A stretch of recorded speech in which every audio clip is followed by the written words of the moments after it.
I am Daniel Lucas, and welcome to Book 101. Book 101 is all about the books that I read for the last 40 years, and today I have my special guest. He's the author of his TV novel, no other than Mr. Kalimaxos. Hello, Daniel. How are you? I'm good, Mr. Kelly, and welcome back. Thank you. Which book of yours that we want to talk about today? Well, today, actually, we're going to one of my early submissions to Amazon. It is the story called Jane's Diaries, and uh, it's an 8 book series, but the segments are relatively small. They're not gigantic. Put all together, they would make a nice book.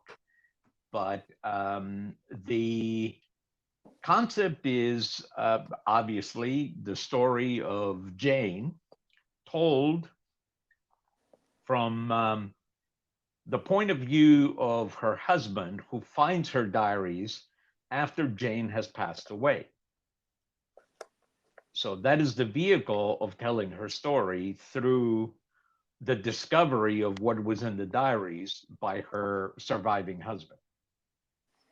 So, how did you craft this steamy novel? Um, I actually came from a conversation I had with someone who told me of a kind of not not exactly like it situation of a woman who had died of cancer and her husband finding her diaries and finding something in it that was not pleasant. Um, Not remotely related. Other than that, not remotely related to my story. My story is totally mine. All the characters are mine. The situations and everything else is mine. But I had that idea in my head for writing a story for about 3 years before I actually put the whole thing together. And one of the issues that brought it to the fore is an article I had read on Cut magazine online, and it's basically an article called "Why So Many Women Cheat on Their Husbands" by Kim Brooks.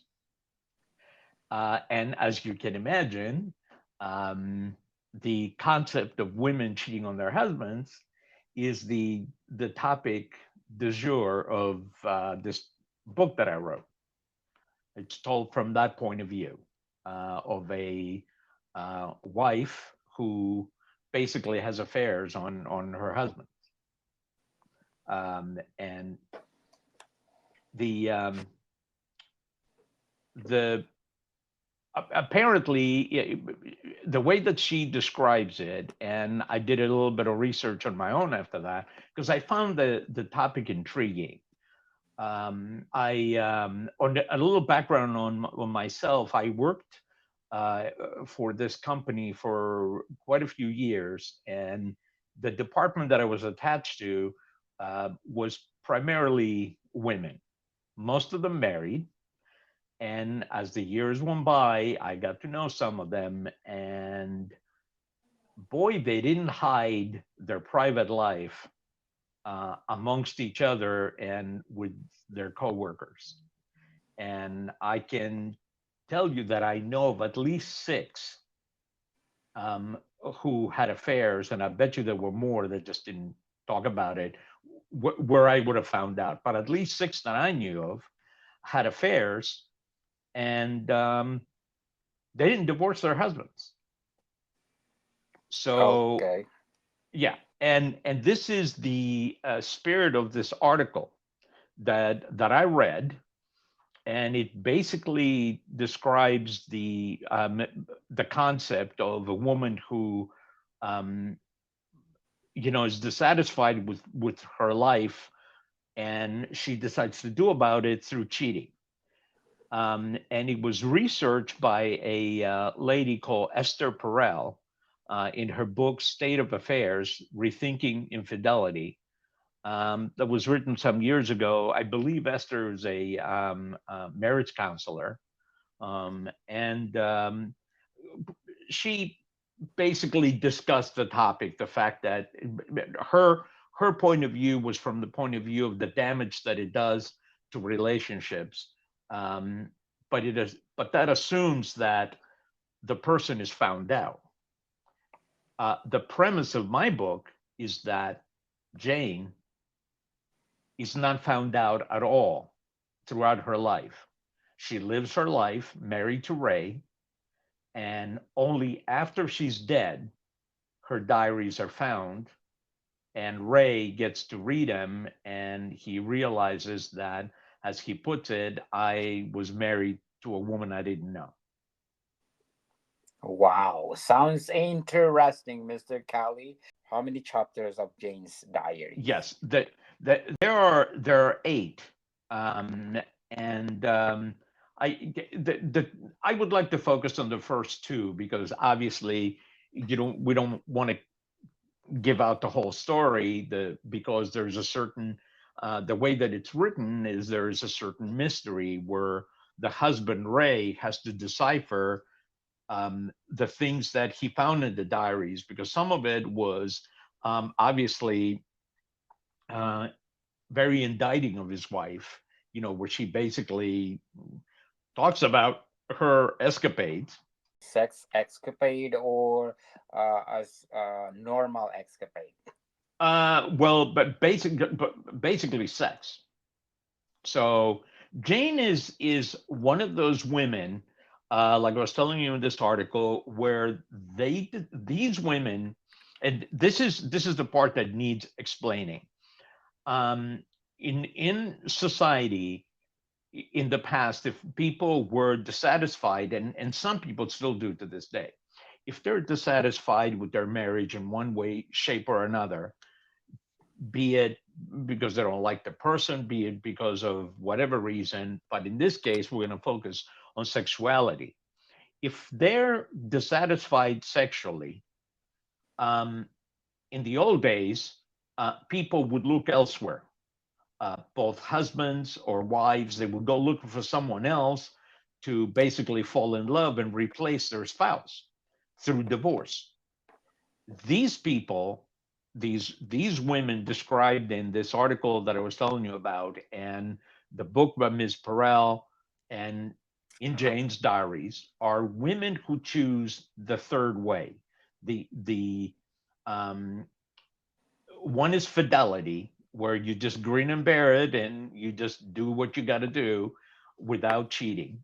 The other one is you step out looking for a replacement, as we said, and divorce.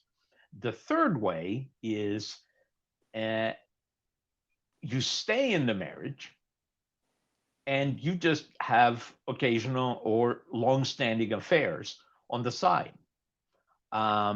To put it, it's really interesting the way that one of the women that was interviewed said, in fact, I'm nicer to my husband when I have something special going on that's just for me. She found that she was kinder, more patient, and less resentful, less of a bitch, quote unquote. Now, that sounds sort of like a cliche. Maybe it's a cliche, but it is a general issue with women that in the last 25 years or so have chosen this way, rather than divorce. They look at their life and they say, we have children together, we have a family, we have a home, we're upstanding in our society, in our circle of friends and family and work. We have certain economic standing, we have a credit rating, we have all these things that we build. Do I end all those with a divorce and start all over again?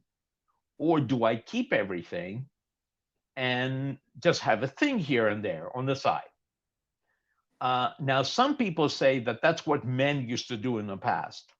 Uh, probably so, but I can tell you that as early as me being a young man, I remember women in our neighborhood and even one in the family that I know of, there were probably more, uh, who were stepping out on their husbands. So, so this isn't, like when you hear from people, oh, that's what men used to do back in the day, or that's what men do. Um, I think that it's been going on from both sides for generations. The thing is that in those days we just didn't talk about it, and as a matter of fact, people like these women are very usually very private, um, and they take pride in the fact that what they do so discreetly that they don't get caught, they don't cause problems for their family, and their their needs are met. Okay, they sort of have like a little sex vacation, and then they go back to their husband and their family and their job, and everything else is fine. And like this lady said, I'm just more relaxed afterwards. And Yes. that's basically the story of Jane. The only difference is that instead of Jane starting this in the 90s, where this became more prevalent, she started it in the 70s. And I am quite sure that among some of and by the way, the tendency of women who do this are more on the professional end, college educated, um, working women are more likely to than non-educated women for some reason. Um, Jane is college educated. She works in business, in marketing, and she is, part of the world. Her husband is college educated, and the two of them have a pretty good life. They're successful in their endeavors, um, but as time goes by in her marriage, she realizes that life gets boring. And let's face it, in any marriage, and here the romance people are going to get upset at me, uh, but romance, in my view, ends the day you say I do. Uh, and I'm not talking about like taking time to spend with your spouse or getting away for a while or buying her or him flowers or something to that effect. That's just being nice to each other. I'm talking about that that classic romantic. We met, and he swept me off my feet, and we rode into the sunset. Well, the sunset is right after you say I do. And then reality starts where you have to pay bills, you have to make plans, you have to make schedules, your job, her job, your time, her family, your family. And that's even before you have kids. Once you have kids, it becomes um, more daunting, because there's so many demands on you, so many responsibilities that you have. And all those things create stress for a couple. I doubt there has been any couple, and I don't care how much money they have, how good looking they are, what culture they come from. Sooner or later, when you get into this situation as a married couple, these things are going to come at you. And unfortunately, when these things happen, including the mini or even larger arguments, the two spouses bring those together to the bedroom. So, Mr. Kali, nowadays on the 21st century, do you think that they still double standard? That it's okay for men to do adultery, but women cannot? In Western culture, and I would include um, advanced nations like Japan and Korea, and parts of India, uh, and parts of like South America that are very westernized, I would say that that stereotype is leaving us. And the numbers show that the number of men who say that they're cheating has remained the same percentage wise, but the number of women who say that they're cheating is increasing by almost 40%.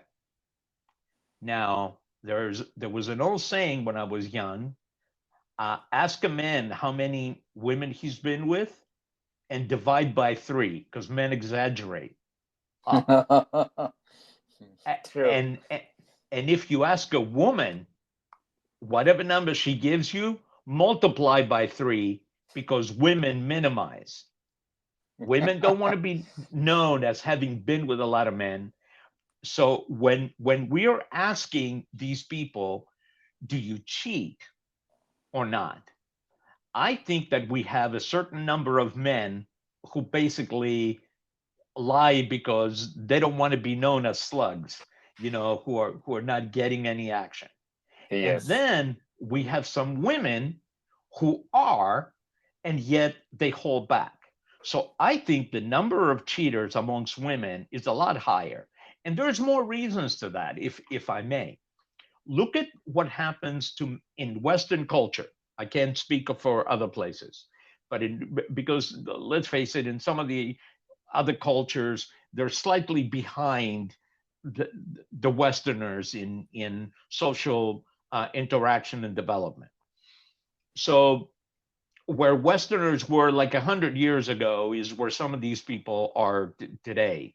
But in Western culture, um, a man who cheats and gets caught, if he cheats, he's jeopardizing his family, his home, his livelihood.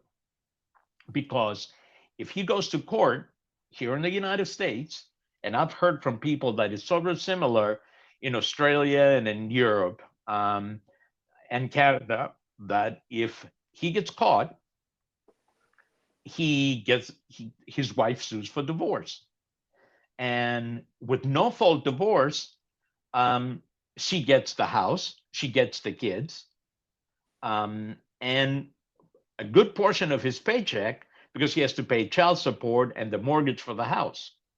So here he is living on the outside. His economic status has dropped. He doesn't see his kids anymore. And that is a direct result of something that he did. And I can see 30, 40 years ago, men not thinking much of this. But nowadays, if you're the average man and you're awake as to how society works these days in divorce court and socially and everything else, you know that you're behind when it comes to the divorce proceedings. You're going to get raped. So men are less likely to do it. And and there's the fact that men in general have to convince a woman to go to bed with them. And unless you have money or are very good looking, you're not getting that action. So the guys who cheat, the guys who are likely to draw women to them, are good looking men, guys in sports, maybe guys in politics, guys with a lot of money. Okay. The normal slubs are not likely to. Some may, but they're less likely to. Whereas a woman, as one of the women in my wife's job, who's playing around, said, all I have to do is stick my finger up in the air on the street corner and I can get a man. Yes. And Oh and wow. let and let me tell you, I've seen this woman. She's no Miss America. She's not what you would call very attractive. She gets by, but she's not, like a comparable man with her looks. Oh, he would never get anything. But because men are so, and I hate to say this about my sex, but we're easy. So all a woman has to do is basically say she's interested, and sadly, men will go. The only thing is that women are in control of such relationships, and that is another thing that is in these articles, that these women feel like, um, these relationships that they have with men are purely at their whim, at their time of choice. They begin it and end it when they want, and they're basically physical, sexual. As one of them said, I don't need love from you. I got that at home. And Yes. that's basically the story of Jane. Jane is pretty much a amalgam of all these characters thrown into one. This one woman, and somewhere along the line, she decides to do this. Now, she also has a little bit of entitlement. She feels like, you know, um, I work hard to take care of the kids, and so why not? I give myself a little something. It's sort of like a present to herself. Now, some women will go and get a pedicure. Definitely. She gets together with her lover. Oh, So wow. that's basically the concept of the book, the story, and um, in basically chapter one, just to set it up, um, begins with, where there's an incident, a steamy incident of, there's no description of, the name is not mentioned, but it is Jane. It takes place in 1975, and by then she already has one child, and she meets this lifeguard uh, at a pool when her husband is out of town, and she checks him out and then hits on him, and the guy's like surprised that a woman like her, she's very good looking, blonde, very photogenic, slim and trim, and he's shocked that a woman like her would just throw herself at him. But when she checks him out, she says to him, "You will do," like as if she's just shopping for, you know, that. So that's chapter one. Oh, Uh, wow. Sounds yeah. interesting, Mr. Kelly. So before we go on, I want to shout out to the people listening to these countries according to my weekly report. Well, in Hong Kong, I am on the top 17 on Apple Podcasts, number 19 in Norway, 23 in Bulgaria. Thank you so much, Bulgaria. And of course, Netherlands at number 56, Philippines at number 58, and Finland at number 83 on Apple charts. And of course, also in Austria at number 163 spot, Bulgaria at 74.3, and United Republic of Tanzania on 22.6 spot, and Uganda at 182.8. Thank you so much for supporting this podcast, because this podcast is created to empower writers all over the world like Mr. Kalimaxos. So, Mr. Kali, what is the book two of Jane's Diaries all about? Well, in book one, right after that brief description, there is the incident where Ray, the surviving husband of Jane, finds the diaries and he starts reading them. and there are incidents where that he remembers that she told him things like, "When I met you, I fell in love," but in the diaries, she barely mentions him, Oh. and yeah, that kind of hurts. But later on, she and him meet and they start dating, and she decides that it would be good for her career if she was um, married. Mind you, this takes place in the 70s, where an unmarried woman um, in a position of authority or career person in business was seen by the wives of the other men as a threat. So she decides that if she got married, um, you know, things would be better for her. And she mentioned this in the diaries. And Ray is like, so she basically married me to get ahead, that type of thing.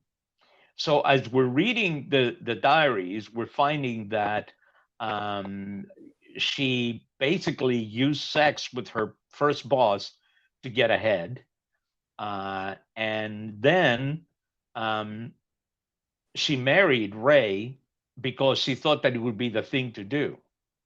Uh, and how you basically see a person who is not exactly you know who she portrays herself to be. There's a certain duplicity to her, and that duplicity eventually would lead to issues and problems later on. When they have children, and this carries over into um, book two. Jane has some physical issues with childbirth, and there it causes problems with her and Ray. That whereas before they had a decent sex life, all of a sudden they didn't. He couldn't satisfy her, and so when he's away, there's these a couple that are neighbors, and she invites. They've met them at parties, at neighborhood parties, and all this, and they even invited them over for a barbecue at their house. And she begins to realize that the husband is interested in her physically. So she invites him and his wife over for dinner after her husband is away on a business trip. And at that meeting, um, the wife of this man basically tells Jane, really, you should try my husband. He's real good. Oh, And wow. yeah, and Jane is first of all, she's surprised that this woman is so forward. Mind you, this is the 70s. The back then there was like the sexual revolution, and people were trying different things. They were all these people are business professionals. The neighbor is a lawyer. His wife is a radiologist. Jane and her husband work in business, um, and people more likely to be on the on the open-minded end of society than, let's say, people from the countryside or people from a more conservative background. Uh, Yeah, I think Go ahead. even in Cleopatra's era, they do that also, right? Multiple partners. Oh, yeah, yeah. I mean, like we said last week, people 1,000 years ago now or 1,000 years from now, their behavior pattern is similar because of the situation, um, that they're put in, and the basic emotions don't change. What changes is what is socially acceptable, what some people say commonly acceptable. What is commonly acceptable in one culture and time period is not in another. Uh, so, depending on which culture you were back in the ancient days, you will find that they were more advanced in some ways than we are now. And who knows what's going to happen down the road? We could backslide and go backwards, or we could leap ahead, and we could have a forward-thinking society that is a little bit more open, socially and sexually, the way that Robert Heinlein described in his books. We don't know that. That all depends on what we do and how we handle things. But the reality is that you have people of different types in our society even now. There's some people who think that this kind of open-minded thinking is very European. But I would tell you, since I grew up most of my life in America, that there are Americans and Canadians, and I've talked to some Australians who would tell me that there's open-minded people in all these cultures. And from what I'm reading, there's people like that even in some industrialized Asian cultures, a little bit less in China. But bottom line is that you have different people of various levels of of thinking and willingness to do some of these things than more in the Western cultures than in others. And these are the people that you do find, and they're you know basically Jane is a woman ahead of her time. She Ye- basically decided that rather than get a divorce and find herself another husband, she Definitely. decided that her issue was not the problem of a husband. She loved Ray, loved her kids, loved her life. She just needed what Ray could not provide. So rather than break up her family, she chose to have lovers on the side. And the ones that she did who were convenient was basically this man next door and his wife, because she ends up having a sexual relationship with both of them. But she doesn't think that her husband, Ray, is to that level. She thinks that he's too straight laced, and that if she were to tell him that, she would be taking a chance of everything falling apart. And just as they say in this article, where there's some women who basically uh, look at their situation and say, I could go to my husband and say that I want an open marriage, but there's a stigma to open marriage, and having to negotiate that with your spouse doesn't always work. In other words, you go to your spouse, you tell them you want an open marriage, and the spouse says, "Oh, you want to cheat? I want a divorce," and Yes. yeah, and it all falls apart. So what these women say is, I live in the now. I don't live in the future where something like that could be socially acceptable, or maybe some people can pull it off, but in my situation, I'm better off just doing this whenever. And like that woman said, it's something that she does for herself on the side. It's like a treat for her, you know. Yes, for the eighth series, how did you connected each other with no spoiler? Um, well, there's a connecting character, uh, who is this woman investigator that Ray hires to. He gets to a point where he can't read the diaries anymore. They're just too much for him. And so he hires this woman to be the gatekeeper. And what she's doing is she goes through the diaries and then she investigates, because Ray has plenty of money. He was very successful in life and business, and he's retired now. He has all this money, and his kids are doing well. They're like college educated and successful. He's got a son that's a doctor, a daughter who is a lawyer, and another son who was a submarine commander in the Navy. So they're all like successful. They all have their lives. So basically, he's sitting alone in the house with the diaries, Oh and wow. he wants answers, but at the same time, it's too stressful. So he gives them to this woman. This woman starts investigating, and she has occasional discussions with him as to what's going on. Eventually, his children are involved in the story because the children were witness to some things that he was not. I'm not going to go too deep on it, obviously, not to spoil things. Yes. And yeah, and in the end, it all culminates with us finding out. There's a sense of mystery, what happened, and of course, another vehicle, what happened to the last diary, which Yes. was missing because the diaries are basically one every 2 years, but the last one is nowhere to be found in the box where he found the others. And of course, he has to track it down and find out and talk to the police who found his wife's body and all this stuff. You know, just for the record, Jane passes away of a heart attack. So Okay. so she never has a chance to hide the books, get rid of them.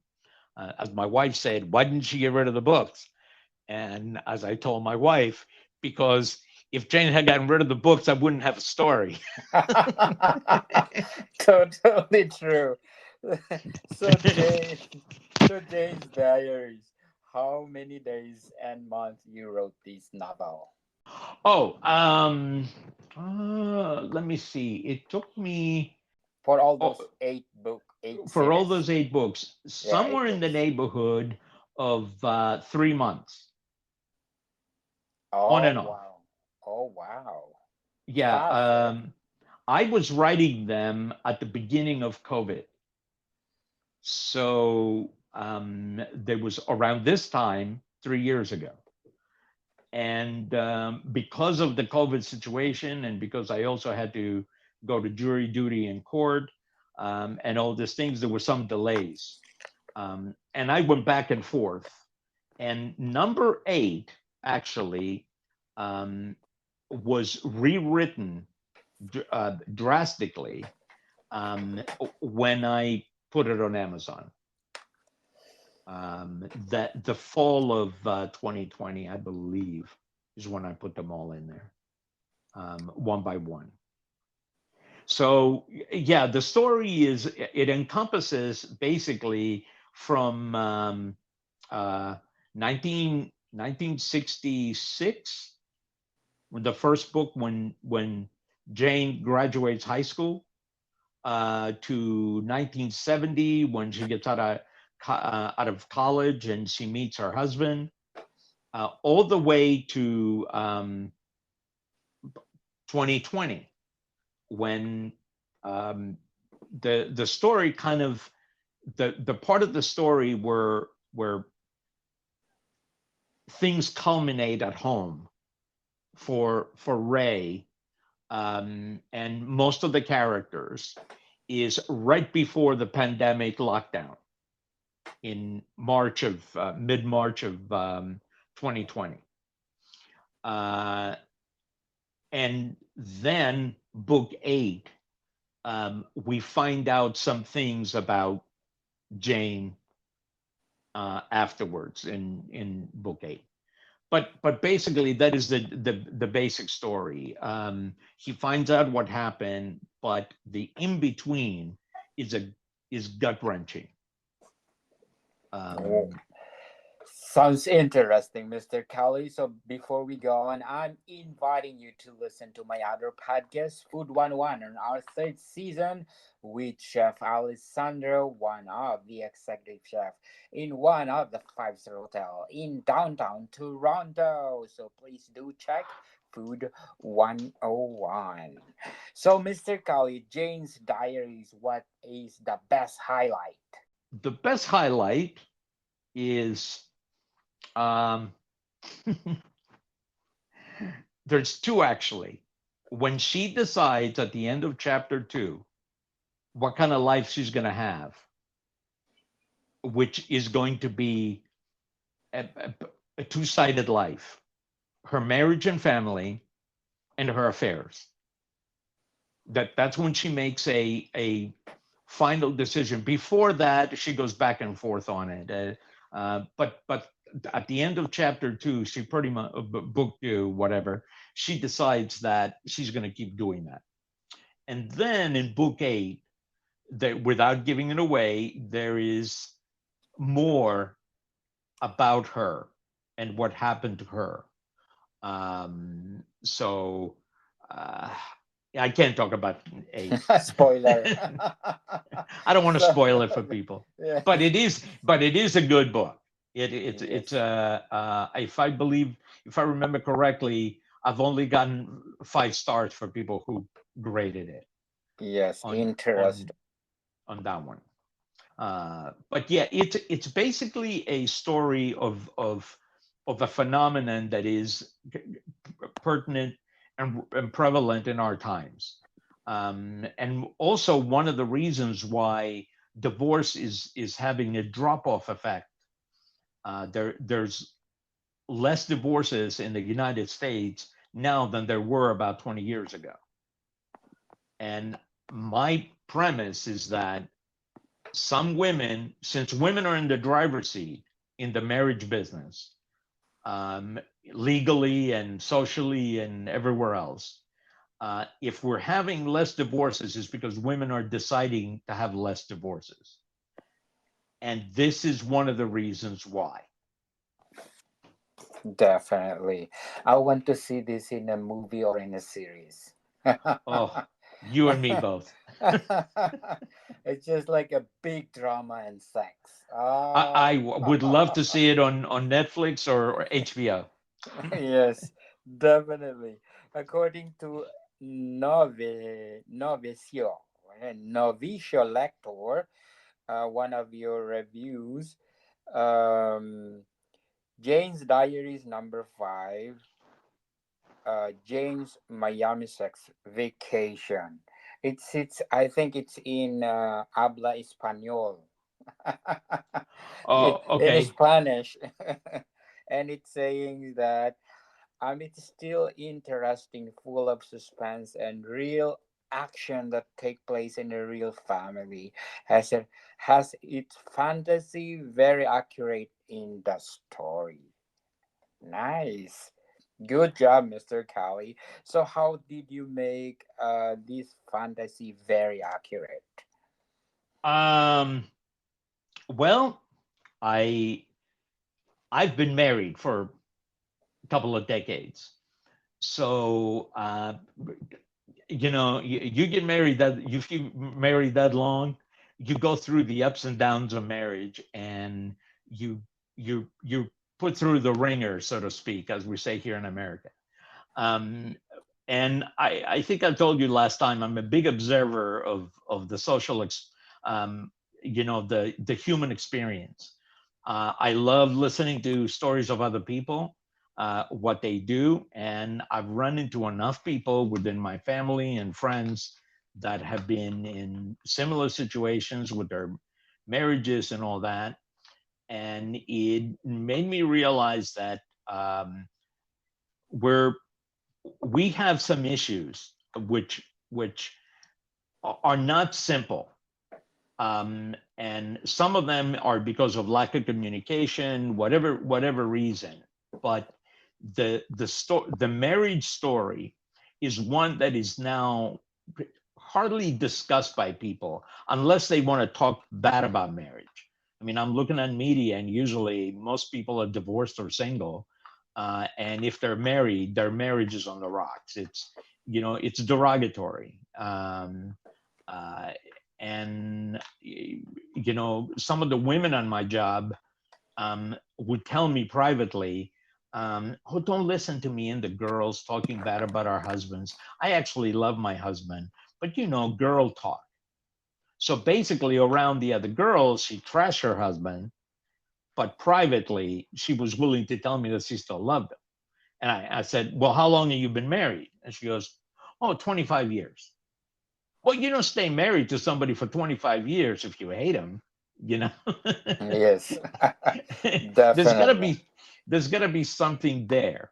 So to me, the whole concept of marriage is one that is complicated, diverse, and when it comes to the sexuality of marriage, it's practically hardly ever dealt with in media, um, or if it is, it's done in tropes.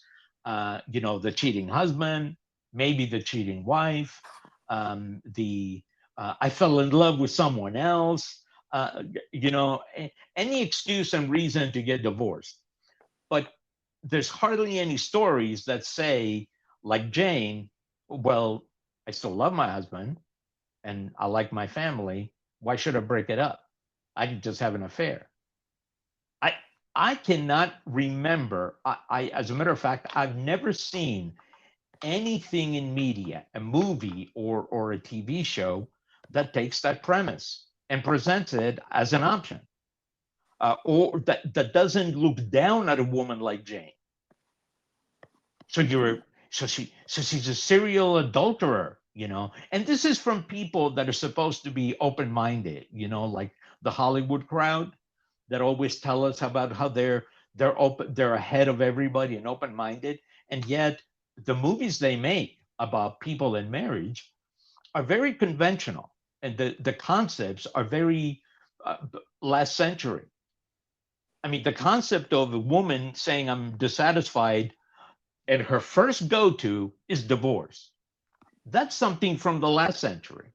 Now, I know some women still do it today, but usually they do it if the husband is abusive, if the husband is economic disaster, if he's a basket case and needs psychiatric care or something like that, or violent.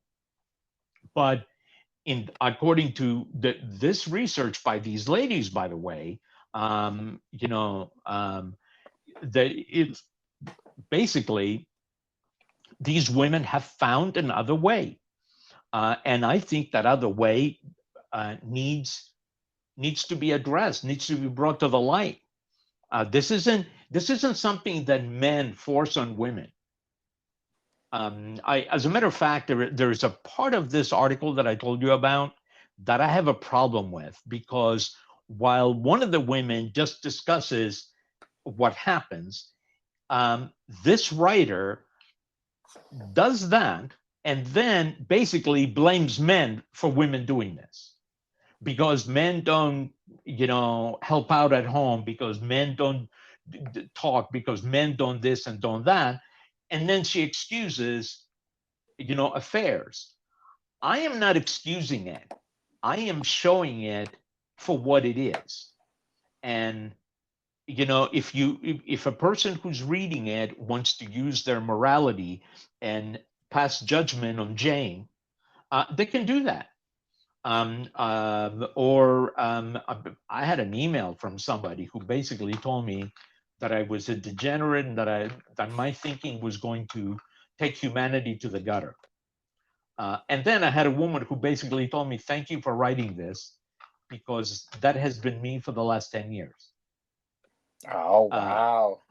so This, yeah, so there's it all depends who and you are and how you view the situation and the topic. But I think it's one that this has been driven by women. I may be the man who's writing about it, but I am not writing it to castigate women, to judge them, to look down at them for doing it. I think society does a pretty good job of doing that. And as a matter of fact, I don't do that with female sexuality or any of these issues. I basically show it for what it is. so you meant to say, Mr. Kali, that Jane's diaries will not demoralize women. No, I present women as human beings who have to deal with certain issues, and this is how they deal with it. This is one group of women, one type of women that basically do this rather than choosing divorce and breaking up their family.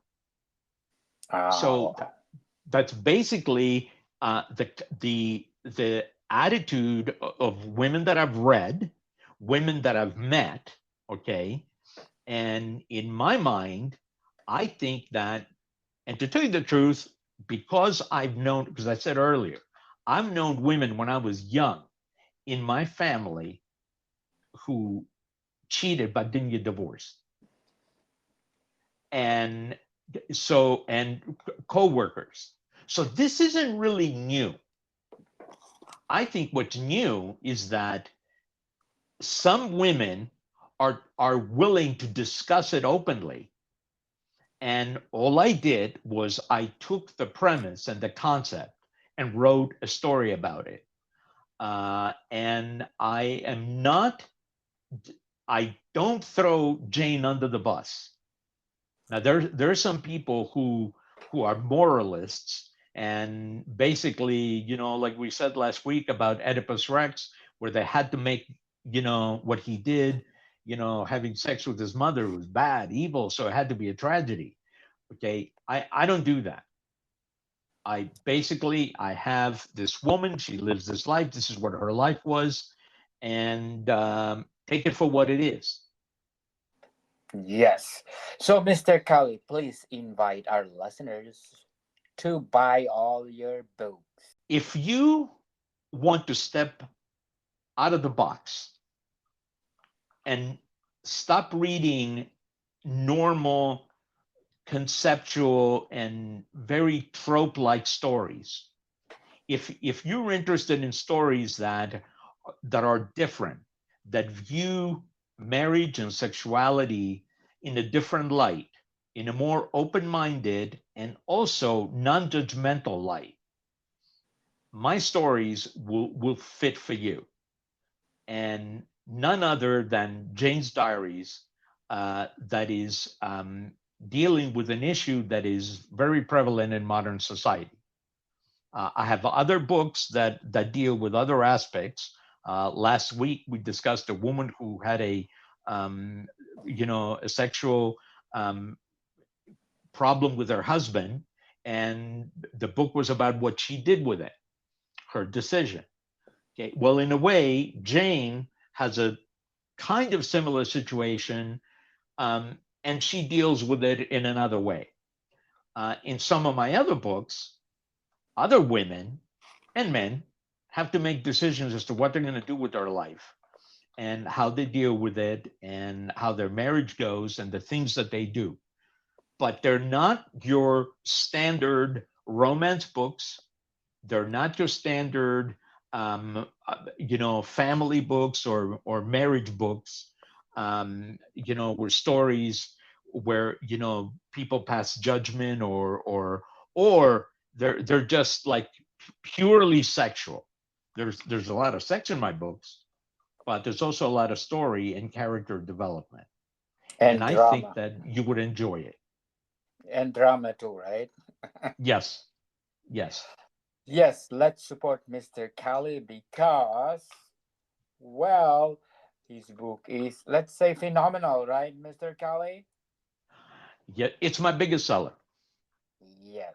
So please do support him because probably there's more, what they call this, another more series. From this series of books or different series. I have different series, but this book I haven't done any takeoffs on it, but I could.